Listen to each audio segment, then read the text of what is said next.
Hello aspirants. सो हम पढ़ रहे हैं Indian polity by M Lakshmikant sir. Basics जो है यानी कि हिस्टोरिकल बैकग्राउंड का इंट्रोडक्शन वाला पार्ट प्लस कंपनी रूल क्या है, क्राउन रूल क्या है, इसके अंडर कौन कौन से एक्ट्स आते हैं, क्या टाइम पीरियड है, वो सब कुछ हम प्रीवियस वीडियो में कवर कर चुके हैं। नहीं आपने वीडियो देखी है तो कॉमेंट सेक्शन में पिन कर दिया है मैंने फुल वीडियो लिंक, वहां पर जाकर आप देख सकते हैं। फाइन। तो हिस्टोरिकल बैकग्राउंड में कैसे डिवाइड करते हैं हम एक्ट्स को हमने पढ़ लिया है। आज हमें पढ़ना है द कंपनी रूल के बारे में। यहाँ पे देखिए आप 4 तरह के एक्ट्स देख सकते हैं। इन सबको हम एक वीडियो में कवर नहीं कर सकते, वीडियो बहुत ज्यादा लेंथी हो जाएगा। आज के वीडियो में हम पढ़ेंगे regulating act, amending act and Pitt's India act के बारे में। जो नेक्स्ट वीडियो आएगा उसमें हम ये तीनों चार्टर एक्ट्स कवर करेंगे। फाइन। अब हमें पढ़ना है द कंपनी रूल के बारे में। तो सबसे पहले हम स्टार्ट करेंगे रेगुलेटिंग एक्ट के साथ। अब देखिए कंपनी रूल माने जिस टाइम पे ईस्ट इंडिया कंपनी का रूल चल रहा था इंडिया में, ठीक है। तो सबसे पहले आता है regulating act 1773। So this was the first step to control and regulate the affairs of East India Company in India. India में जो ईस्ट इंडिया कंपनी थी, ईस्ट इंडिया कंपनी क्या था? ग्रुप ऑफ मर्चेंट्स जो इंडिया में क्या करने आए थे? व्यापार करने आए थे। तो जो रेगुलेटिंग एक्ट है जो कि 1773 में आया, ये पहला स्टेप था जिसके थ्रू ईस्ट इंडिया कंपनी के जो फंक्शंस थे इंडिया में उन्हें कंट्रोल किया गया, उन्हें रेगुलेट किया गया, ठीक है। एक तरह से उनपे बंदिश लग गई। इससे पहले वो अपनी मनमानी करते थे, बट अब एक तरह से उनपे कंट्रोल करने वाली कोई पावर आ गई, ठीक है। ये आप समझ सकते हैं। सेकेंड इंपॉर्टेंट पॉइंट है इट रिकॉग्नाइज्ड, किसकी बात हो रही है? रेगुलेटिंग एक्ट की बात हो रही है। So it recognized for the first time the political and administrative functions of the company. सबसे पहली बार ऐसा हुआ कि ईस्ट इंडिया कंपनी की क्या पॉलिटिकल फंक्शंस हैं, क्या एडमिनिस्ट्रेटिव फंक्शंस हैं, उन्हें डिफाइन किया गया। जैसे कि पॉलिटिकल फंक्शंस में आता है to make laws and schemes and everything. कानून बनाने हैं, कोई स्कीम बनानी है, तो वो काम होता है हमारा पॉलिटिकल, ठीक है। तो पॉलिटिकल लेवल पे भी उस टाइम पे ईस्ट इंडिया कंपनी ही यहाँ पे काम कर रही थी। एंड एडमिनिस्ट्रेटिव फंक्शंस क्या होते हैं? इंडियन हम बोलते हैं ना आईएएस है जी, इंडियन एडमिनिस्ट्रेटिव ऑफिसर है जी। तो आईएएस का काम क्या होता है? To implement these laws and schemes. कोई भी स्कीम अगर आती है तो उसको ग्रास रूट लेवल पे इम्प्लीमेंट करवाना होता है ये काम, ठीक है। तो उस टाइम पे यानी कि जिस टाइम की हम बात कर रहे हैं, जो पॉलिटिकल फंक्शंस हैं और जो एडमिनिस्ट्रेटिव फंक्शंस हैं, मतलब कानून बनाना और कानून इम्प्लीमेंट करवाना, दोनों ही काम ईस्ट इंडिया कंपनी कर रही थी। समझ रहे हैं? एक तरह से पूरी सत्ता में थी, वो खुद से लॉ बनाती थी, खुद से इंप्लीमेंट करवाती थी। लेकिन पहली बार रेगुलेटिंग एक्ट के थ्रू ऐसा हुआ कि जो ईस्ट इंडिया कंपनी थी उनके पॉलिटिकल फंक्शंस और उनके एडमिनिस्ट्रेटिव फंक्शंस को डिफरेंशिएट किया गया कि हाँ जी ये आपके पॉलिटिकल फंक्शंस हैं, ये आपके एडमिनिस्ट्रेटिव फंक्शंस हैं, and these both were separated by this act. और इस एक्ट के थ्रू इन दोनों फंक्शंस को सेपरेट किया गया। Fine. And it laid the foundation of central administration in India. अब सेंट्रल एडमिनिस्ट्रेशन क्या है? पहले फीचर्स पढ़ते हैं, उसके बाद मैं आपको समझाऊंगी, क्योंकि अभी आपको ये समझ नहीं आएगा। पहले 2 पॉइंट्स फीचर्स के पढ़ेंगे, उसके बाद में हम इस पॉइंट को डिस्कस करेंगे। So just don't worry about that. Features की बात करें, थोड़ा सा शॉर्ट में लिखा है, हमने पढ़ा ना गवर्नर ऑफ बंगाल होते थे, governor of Bombay, governor of Madras होते थे। तो उनसे रिलेटेड यहाँ पे कुछ चेंजिंग्स आई हैं। गवर्नर ऑफ बंगाल की जो टाइटल थी, की जो पोस्ट थी, वो चेंज कर दी गई और वो बनी गवर्नर जनरल ऑफ बंगाल। समझ रहे हैं? हम पढ़ते ना, फर्स्ट गवर्नर ऑफ बंगाल कौन थे, लास्ट गवर्नर ऑफ बंगाल कौन थे, first governor general of Bengal कब बने, कौन बने, पढ़ते हैं सब कुछ। मॉडर्न हिस्ट्री में पढ़ाया है मैंने। Governor of Bengal, governor general of Bengal, governor general of India, viceroy of India, with trick मैंने पढ़ाए, है ना। चलिए, तो यहाँ पे क्या हुआ, रेगुलेटिंग एक्ट 1773 के अंडर जो गवर्नर ऑफ बंगाल था इसे बना दिया गया governor general of Bengal. And साथ में इन्हें दी गई असिस्ट करने के लिए एक एग्जीक्यूटिव काउंसिल जिसमें 4 मेंबर्स होते थे। समझ रहे हैं क्या हो रहा है? गवर्नर ऑफ बंगाल को गवर्नर जनरल ऑफ बंगाल बना दिया गया, साथ में असिस्टेंस के लिए उन्हें एक एग्जीक्यूटिव काउंसिल भी बनाकर दी गई जिसमें 4 मेंबर्स होते हैं, ठीक है। अब ये जो गवर्नर जनरल ऑफ बंगाल है, इनकी बात करें तो पहले ऐसे गवर्नर जनरल ऑफ बंगाल कौन थे? लॉर्ड वॉरेन हेस्टिंग्स थे, ठीक है जी। सेकेंड पॉइंट आता है governor of Bombay and Madras वो मेड सबऑर्डिनेट। इसका मतलब क्या है? इसका मतलब ये है कि देखिए एक टाइम ऐसा था, यानी कि रेगुलेटिंग एक्ट से पहले की बात करें, 1773 से पहले की बात करें, तो governor of Bengal, governor of Bombay, governor of Madras, ये सारे इक्वल पोस्ट के होते थे। इनकी अपनी अपनी इंडिपेंडेंट पावर्स थी। ऐसा नहीं कि कोई बड़ा है कोई छोटा है, तीनों सेम लेवल के होते थे।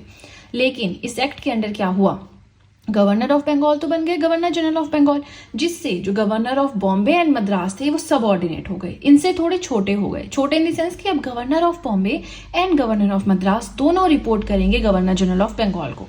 तो एक तरह से ये ऐसा कुछ करना चाह रहे थे कि हमारा एक ही रिप्रेजेंटेटिव है इंडिया में, कोई भी डिटेल अगर चाहिए वहां पे ब्रिटिशर्स को तो वो गवर्नर जनरल ऑफ बंगाल से ही लेंगे, उनको कोई नहीं मतलब यहाँ पे क्या हो रहा है, वो डायरेक्टली रिपोर्ट करेंगे, या governor general of Bengal sorry वो डायरेक्टली रिपोर्ट करेगा ब्रिटिशर्स को।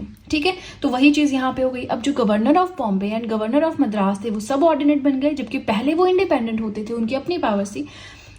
खैर बहुत ज्यादा पावर्स इनसे स्नैच नहीं की गई, बट अब ये सब ऑर्डिनेट हो गए थे, ये आपको समझना है। अब वापस चलते हैं, हमने ये पॉइंट छोड़ा था ना, क्या बोल रहा है ये point, that it laid the foundation of central administration in India. Central administration, centralization क्या होता है कि एक ही इंसान के पास पावर है। डिसेंट्रलाइजेशन क्या होता है कि होम मिनिस्ट्री अलग है, एजुकेशन मिनिस्ट्री अलग है, फाइनेंस मिनिस्ट्री अलग है, एक्सटर्नल अफेयर्स मिनिस्ट्री अलग है, फॉरेन अफेयर मिनिस्ट्री अलग है, रेलवेज की मिनिस्ट्री अलग है, रोड नेटवर्क अलग है, इस तरह से। डिसेंट्रलाइजेशन होता है कि हर एक काम के लिए एक इंसान हेड है। सेंट्रलाइजेशन होता है कि एक ही पर्सन है जो हेड है, हर एक काम वो ही संभालेगा, उसने अपने अंडर सबऑर्डिनेट्स रखे हैं बट हेड वही है। तो यहाँ पे सेंट्रलाइजेशन आ गई प्रशासन के अंडर, एडमिनिस्ट्रेशन के अंडर, क्योंकि ब्रिटिशर्स का एक ही रिप्रेजेंटेटिव बचा गवर्नर जनरल ऑफ बंगाल, फिर उसके अंडर आते हैं governor of Bombay, governor of Madras and everything. ठीक है, तो ये आपको समझ आ गया कि सेंट्रल एडमिनिस्ट्रेशन कैसे हुआ इंडिया का। ठीक है, नाउ फीचर्स में हम थर्ड पॉइंट देखते हैं, establishment of supreme court at Calcutta. Calcutta में सुप्रीम कोर्ट बना 1774 में, जिसमें उस टाइम पे एक चीफ जस्टिस और 3 जजेस जो हैं वो फिक्स किए गए थे कि होंगे। ठीक है, फोर्थ पॉइंट अगर हम देखें, prohibition on company servants. Company के सर्वेंट्स हैं जो ईस्ट इंडिया कंपनी के अंडर वर्क करते हैं, उन पे एक तरह से बैन लगाया गया कि आप किसी से प्रेजेंट नहीं लेंगे, किसी से ब्राइब नहीं लेंगे। मतलब जो इंडिया में लोकल लोग हैं उनसे आप रिश्वत नहीं लोगे, घूसखोरी नहीं करोगे, और ना ही कोई गिफ्ट के नाम पे कुछ लोगे। बोलते हैं ना, अरे रिश्वत नहीं है तो गिफ्ट है ना, तो वो चीज भी आप नहीं करोगे। सेकेंडली, आप कंपनी, आप ईस्ट इंडिया कंपनी के लिए काम कर रही हैं तो आप ईस्ट इंडिया कंपनी के लिए ही काम करेंगे, कोई प्राइवेट ट्रेड, कोई अपना पर्सनल व्यापार आप इंडिया में नहीं करेंगे। ये एक तरह से बैन या प्रोहिबिट किया कंपनी के सर्वेंट्स को ये 2 चीजें करने से। फाइन, फिफ्थ पॉइंट यानी कि रेगुलेटिंग एक्ट का लास्ट पॉइंट है कोर्ट ऑफ डायरेक्टर्स। अब कोर्ट ऑफ डायरेक्टर्स की पावर ना थोड़ी बढ़ा दी, उनको थोड़ा सुप्रीम बना दिया यहाँ पे। क्यों? क्योंकि कोर्ट ऑफ डायरेक्टर्स को क्या काम दिया गया, to report on its revenue, civil and military affairs in India. East India company किस तरह से रेवेन्यू कलेक्शन कर रही है, किस तरह से सिविल मैटर्स को सॉल्व कर रही है, किस तरह से मिलिट्री अफेयर्स को सॉल्व कर रही है, ये सारा का सारा काम दिया गया कोर्ट ऑफ डायरेक्टर्स को। और कोर्ट ऑफ डायरेक्टर क्या करेगा, इस सब की स्टडी करेगा, स्टडी तो क्या है, सबका डेटा कलेक्ट करेगा और रिपोर्ट करेगा इन चीजों के बारे में डायरेक्टली ब्रिटिशर्स को। ठीक है जी, अब हमने ये क्या पढ़ा, द कंपनी रूल में पहला एक्ट पढ़ा, रेगुलेटिंग एक्ट 1773। अब आपसे रिक्वेस्ट है कि अगर आपने जस्ट प्रिपरेशन स्टार्ट की है या आपने लक्ष्मीकांत एक बार भी नहीं पढ़ी है तो आप मेरे इस थ्योरी को पूरा एक बार समझें, सुने, उसके बाद बुक की ओर जाएं। अगर आपको लगता है कि आपको नोट्स बनाने की जरूरत है तो आप नोट्स बनाएं। अगर आपको लगता है कि नहीं मैं नोट्स नहीं बना सकता, मेरे पास इतना टाइम नहीं है, तो वो आपकी कंप्लीट आपके डिस्क्रिप्शन पे है कि आपको पसंद है नोट्स बनाना या नहीं पसंद है। बट यहाँ पे लक्ष्मीकांत की एक एक जो लाइन है उसको एक्सप्लेन करने की, बहुत अच्छे से एक्सप्लेन करने की मैं कोशिश करूंगी। तो अगर आपको कहीं भी इशू आ रहा है, आप मेरे नोट्स को सुनिए कि मैं क्या पढ़ा रही हूँ, किस तरह से पढ़ा रही हूँ। उसके बाद आप एक बार जो है अब देखिए, उसके बाद अगर आप देखेंगे ना रेगुलेटिंग एक्ट आप पढ़ेंगे तो मुझे नहीं लगता आपको एक भी लाइन में कहीं पे प्रॉब्लम आएगी, क्योंकि एक एक लाइन में जो भी इंपॉर्टेंट चीजें हैं वो मैंने यहाँ पे डिस्कस की हैं। फाइन, अब देखिए ये हमारा फर्स्ट पेज हुआ कंप्लीट। हमें पढ़ना क्या है, हमें पढ़ना है द कंपनी रूल के बारे में, जिसमें मैंने कहा कि आज हम 3 एक्ट्स पढ़ेंगे। सो रेगुलेटिंग एक्ट हो गया हमारा कंप्लीट। अब बाकी के 2 एक्ट्स बचते हैं जो कि हम नेक्स्ट पेज पे पढ़ेंगे। इसी के साथ आपसे रिक्वेस्ट है कि वीडियो पसंद आ रही हो तो लाइक जरूर कीजिएगा। नेक्स्ट आता है अमेंडिंग एक्ट ऑफ 1781। इसे एक्ट ऑफ सेटलमेंट भी कहा जाता है, क्योंकि जो 1773 का रेगुलेटिंग एक्ट आया था उसमें जो कमी पेशी थी उसको और अच्छे से यहाँ पे एक्सप्लेन किया गया। फीचर्स की बात करें तो फर्स्ट पॉइंट आता है exemption from the jurisdiction of supreme court. हमने रेगुलेटिंग एक्ट में क्या पढ़ा कि सुप्रीम कोर्ट कलकत्ता में बना 1774 में, जिसमें एक चीफ जस्टिस और 3 जो है अदर जजेस, ये फिक्स किया गया कि होंगे। अब ये जो अमेंडिंग एक्ट आया 1781 का, इसने क्या डिसाइड किया कि जो सुप्रीम कोर्ट की पावर है, कि जो सुप्रीम कोर्ट की जुरिस्डिक्शन है वो किस किस पे नहीं चलेगी। देखिए, सुप्रीम कोर्ट को अगर हर तरह की पावर दे देंगे तब तो वो बहुत ज्यादा पावरफुल हो जाएगा, फिर तो इंडिया में अपना ही रूल आ गया है ना, ब्रिटिशर्स का क्या रूल रहा।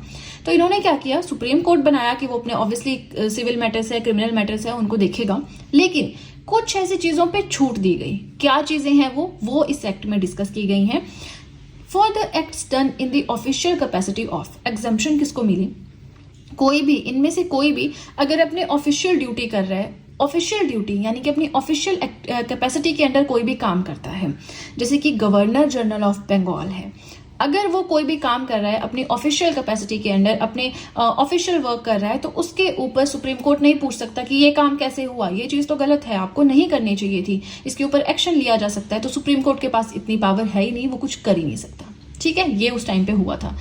सो एग्जामिशन यहाँ पे सिर्फ गवर्नर जनरल ऑफ बंगाल को नहीं मिली, उसके जो काउंसिल थी, जो हम पढ़ते हैं ना executive council, governor general in council आप इन्हें बोल सकते हैं, इन्हें भी एग्जामिशन मिली। Servants of the company, East India company के अंदर जो भी काम कर रहे हैं, जो उसके सर्वेंट्स हैं, उनको भी एग्जामिशन मिली, क्योंकि काम सर्वेंट्स क्या करेंगे, जो गवर्नर जनरल ऑफ बंगाल बोलेगा अपने सबऑर्डिनेट्स को और वो बोलेंगे सर्वेंट्स को, सर्वेंट्स तो वही काम करेंगे। तो अपनी ऑफिशियल कैपेसिटी के अंडर ये 3 लोग जो भी काम करेंगे इन पे क्वेश्चनिंग नहीं होगी। लेकिन सर्वेंट्स अगर अपनी प्राइवेट कैपेसिटी में अगर अलग से किसी का मर्डर कर देता है, जाके चोरी चकारी करता है, तब तो ऑब्वियसली उसके ऊपर एक्शन होगा। बट गवर्नमेंट के अंडर अगर कोई ऐसी चीज कर रहा है जो गलत भी है, फिर भी सुप्रीम कोर्ट उसको नहीं पूछ सकता कि आपने ऐसा कैसे किया, क्योंकि जुरिस्डिक्शन ही नहीं है ना। प्लस इसके अलावा एक चीज और, revenue matters and collection of revenue. Revenue matters कहीं भी आए तो टैक्सेशन पावर समझ लेना, टैक्स लगाने की क्षमता, टैक्स को कलेक्ट करने की पावर। ठीक है, इसके ऊपर भी कोई क्वेश्चनिंग नहीं कर सकता था सुप्रीम कोर्ट। राइट, अब ये तो हमने पढ़ लिया कि सुप्रीम कोर्ट क्या नहीं कर सकता था, किस किस को छूट मिली है सुप्रीम कोर्ट की जुरिस्डिक्शन से। अब हम ये जानेंगे कि सुप्रीम कोर्ट की पावर किस किस के ऊपर चल सकती थी। ठीक है, but it had the complete control on the inhabitants of Calcutta. Calcutta के जो इनहेबिटेंट्स हैं, लोकल लोग हैं, उसके ऊपर पूरा का पूरा कंट्रोल था सुप्रीम कोर्ट का। कैसे? अब 2 तरह के मेन धर्म है, हिंदू है, मुस्लिम है। इसी के ऊपर तो पार्टीशन ऑफ बंगाल हुआ, क्योंकि ब्रिटिशर्स ने कहा बहुत बड़ी प्रोविंस है, हम नहीं हैंडल कर सकते, हिंदुओं को अलग स्टेट बनाकर दो, मुसलमानों को अलग स्टेट बनाकर दो। फिर हिंदुओं को वेस्ट बंगाल दिया, मुसलमानों को ईस्ट बंगाल दिया, जो कि आज की डेट में बांग्लादेश है। अलग स्टोरी है, वहां तक नहीं जाएंगे, धीरे धीरे जैसे जैसे समय आएगा हम डिस्कस करते चलेंगे। फिलहाल हम बात कर रहे हैं कि सुप्रीम कोर्ट किस किस को छूट मिली सुप्रीम कोर्ट की जुरिस्डिक्शन से। अब पढ़ेंगे किस किस के ऊपर कंट्रोल है सुप्रीम कोर्ट का। तो जो लोकल लोग थे कलकत्ता के, उनके ऊपर कंप्लीट कंट्रोल था सुप्रीम कोर्ट का, चाहे वो हिंदू है चाहे वो मुसलमान है। अब अगर किसी हिंदू का केस कलकत्ता के जो ये सुप्रीम कोर्ट है वहां पे जाता है, तो जो एक ना कि न्याय आएगा, या जो आंसर आएगा, या जो कहते हैं कि जजमेंट आएगी, judgement is the correct word, कि जो सुप्रीम कोर्ट जजमेंट देगा वो देगा हिंदू लॉ के हिसाब से हिंदुओं को, और मुस्लिम्स को जो जजमेंट देगा वो देगा मॉडर्न लॉ के हिसाब से। ठीक है, कंसेप्ट समझ आ गया फर्स्ट पॉइंट। सेकेंड पॉइंट आता है appeals from provincial courts. Provincial courts क्या होते हैं? जो प्रोविंसेस में होते थे। अब ऐसा तो नहीं था कि सुप्रीम कोर्ट आया तो इससे पहले न्याय नहीं मिलता था, हाँ लोकल लेवल पे न्याय मिलता था, प्रोविंशियल कोर्ट थे, न्याय देने के लिए अलग अलग न्यायालय थे। ठीक है, तो अब ये जो प्रोविंशियल कोर्ट्स थे, अगर यहाँ पे कोई जजमेंट आई, जो विक्टिम है या फिर जिसने वो फाइल की थी FIR या जो भी हम कहते हैं ना, रिपोर्ट फाइल की थी, वो सेटिस्फाइड नहीं है कि जो भी हुआ ये गलत है, मैं नहीं सेटिस्फाइड हूं उससे, तो वो आगे कहाँ जाएगा? वो सुप्रीम कोर्ट नहीं जा सकता था डायरेक्टली। ठीक है जी, वो सुप्रीम कोर्ट नहीं जा सकता था, वो जाएगा आपका गवर्नर जनरल इन काउंसिल के पास। गवर्नर जनरल इन काउंसिल माने क्या? जो गवर्नर जनरल ऑफ बंगाल है, इनकी काउंसिल के पास जाएगा, वो सुप्रीम कोर्ट नहीं जाएगा। आज की डेट में क्या होता है, डिस्ट्रिक्ट में डिस्ट्रिक्ट कोर्ट होता है, पूरी स्टेट में हाई कोर्ट होता है, फिर उसके बाद सुप्रीम कोर्ट होता है। पहले आपका केस डिस्ट्रिक्ट कोर्ट में जाता है, आप नहीं सेटिस्फाइड हो, जो भी जजमेंट आई आप हाई कोर्ट में अपील करते हो, हाई कोर्ट के भी जजमेंट से आप खुश नहीं हो, आप सुप्रीम कोर्ट में अपील करते हो, सुप्रीम कोर्ट की जो भी जजमेंट होगी आपको माननी पड़ेगी। लेकिन उस टाइम पे ऐसा नहीं था, ये जो एपिलेट जुरिस्डिक्शन थी किसी भी कोर्ट की, वो थी गवर्नर जनरल इन काउंसिल के पास, ना कि सुप्रीम कोर्ट के पास। फाइन। थर्ड पॉइंट आता है गवर्नर जनरल इन काउंसिल। अब गवर्नर जनरल ऑफ बंगाल की जो काउंसिल थी उनकी बात कर रहे हैं कि उनके पास किस तरह की पावर्स थी, to frame regulations for provincial courts. Provincial court से रिलेटेड कोई भी लॉ बनाना है, कानून बनाना है, तो पावर किसके पास जाएगी? गवर्नर जनरल इन काउंसिल के पास। फाइन, तो चलिए कमेंट सेक्शन में जरूर बताएं अमेंडिंग एक्ट समझ आया या नहीं आया, कहीं भी कोई इशू है मुझे बताएं, मैं साथ में वीडियो एक और लेकर आऊंगी जहां भी आपका डाउट रहता है। बट एक बार कंप्लीट हो गया फिर उसके बाद वापस ही आने का कोई रास्ता नहीं है ना। जब हम आगे चले जाएंगे फिर हम इसके ऊपर फिर से डिस्कशन नहीं कर सकते, क्योंकि एक पेस खराब होता है, मुझे भी खुद से स्टडी करना होता है, तो थोड़ा सा एक होता है ना कि रूटीन खराब हो जाती है। नाउ नेक्स्ट हमें जो पढ़ना है वो है Pitt's India act of 1784, very very important act. ठीक है, इसके फीचर्स अब हम डिस्कस करेंगे। देखिए, अगर आपको लगता है कि समझ में आ रहा है, ठीक है, तो नोट्स जरूर बनाएं, मैं तो ये रिकमेंड करूंगी। बट अगर आपको लगता है कि नहीं मेरे पास इतना टाइम नहीं है, मैं नहीं बना सकता, that is completely your choice. जैसे ही लक्ष्मीकांत की बुक मेरी कंप्लीट होगी आपको नोट्स भी अवेलेबल हो जाएंगे, बट काफी टाइम लगेगा क्योंकि मुझे खुद से पढ़ना होता है, अच्छे से रिप्रेजेंट करना होता है, थोड़ी बहुत सर्च भी करनी पड़ जाती है।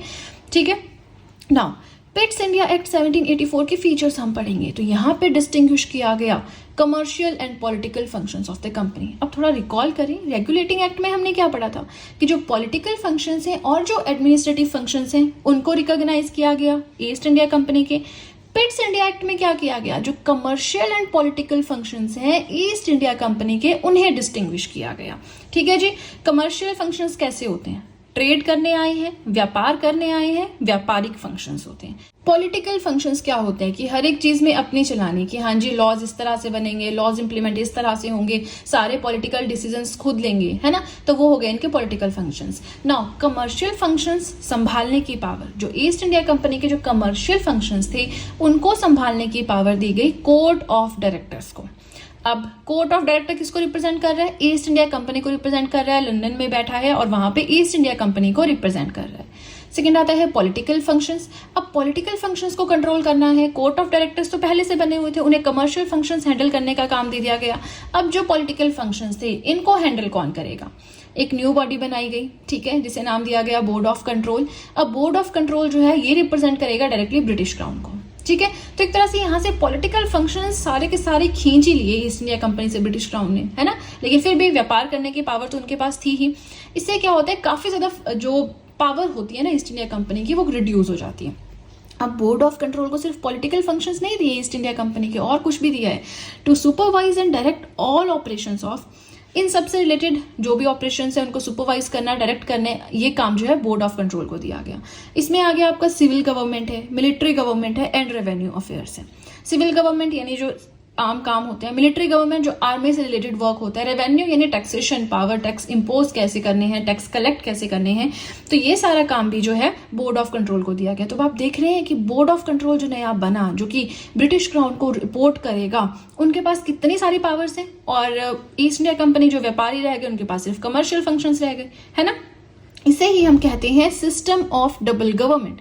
यहाँ पे छूट गया लिखना, आप उसको लिखिएगा। दस पिट्स इंडिया एक्ट ने क्या किया, इंट्रोड्यूस किया system of double government, right.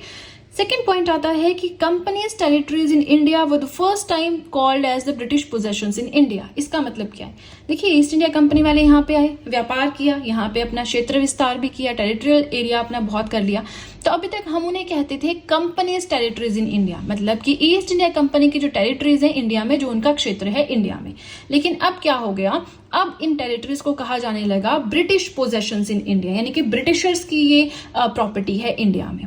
ठीक है, थर्ड एंड लास्ट पॉइंट है, British government got complete control over companies affairs and administration in India. Board of control को बहुत सारी पावर्स दे दी ना इन्होंने, सिविल गवर्नमेंट का काम, military government cooperation, revenue operations, political functions, ये सब बोर्ड ऑफ कंट्रोल को दिया। बोर्ड ऑफ कंट्रोल किसको रिपोर्ट करता है, ब्रिटिश क्राउन को। तो एक तरह से ब्रिटिश गवर्नमेंट के पास काफी ज्यादा, या कह लीजिए कंप्लीट कंट्रोल चला गया हमारा कंपनी के जो भी अफेयर्स हैं और जो भी प्रशासन है इंडिया में उसको हैंडल करने का। ठीक है जी, अब देखिए हमने पिट्स इंडिया एक्ट पढ़ लिया, हमने साथ में जो है अमेंडिंग एक्ट ऑफ 1781 पढ़ लिया। सो इसी के साथ हमारा आज का टॉपिक हुआ कंप्लीट। तो देखिए हम पढ़ क्या रहे थे, हम chapter 1 historical background M Lakshmikant sir की बुक इंडियन पॉलिटी पढ़ रहे थे। ठीक है, इसमें हमने जाना company rule and crown rule को हम कैसे डिस्टिंग्विश करते हैं, कंपनी रूल किसे कहते हैं, क्राउन रूल किसे कहते हैं। अब हमने ये उसके बाद पढ़ा कि रेगुलेटिंग एक्ट 1773 के फीचर क्या है, amending act, Pitt's India act के फीचर्स क्या हैं। तो हमारा आज का वीडियो तो कंप्लीट हो गया, लेकिन कंपनी रूल अभी कंप्लीट नहीं हुआ है। अभी हमें पढ़ना है चार्टर एक्ट आया 1813, 1833 एंड 1853 का, इसके बारे में हम नेक्स्ट वीडियो में पढ़ेंगे। ठीक है। तो अब अगर आपने नोट्स नहीं भी बनाए हैं तो आप ऐसा कीजिए कि जो मैंने पढ़ाया आपने उसको सुना समझा, इसके बाद एक बार बुक को खोल के देखिए, आपको ऐसा लगेगा कि आपने हर एक चीज पढ़ ली है। ठीक है, हर एक लाइन को मैंने कोशिश की है इजीली एक्सप्लेन कर सकूं। अब कोई भी फीडबैक है आप मुझे दे सकते हैं कमेंट सेक्शन में। इसी के साथ वीडियो पसंद आए तो लाइक जरूर कीजिएगा और चैनल को भी जरूर सब्सक्राइब करें, बेल आइकन को भी जरूर प्रेस करें सो दैट मैं जैसे कोई वीडियो अपलोड करूं सबसे पहले नोटिफिकेशन आपके पास पहुंचे। प्लस जो भी आपके फ्रेंड्स हैं जो भी गवर्नमेंट एग्जाम्स के लिए प्रिपेयर कर रहे हैं उनके साथ भी मेरे चैनल का लिंक जरूर शेयर करें so that in handwritten notes का उन्हें भी कुछ फायदा हो सके। तो चलिए फ्रेंड्स, आज के लिए इतना ही। अब हम मिलेंगे नेक्स्ट वीडियो में। So that's it and see you soon.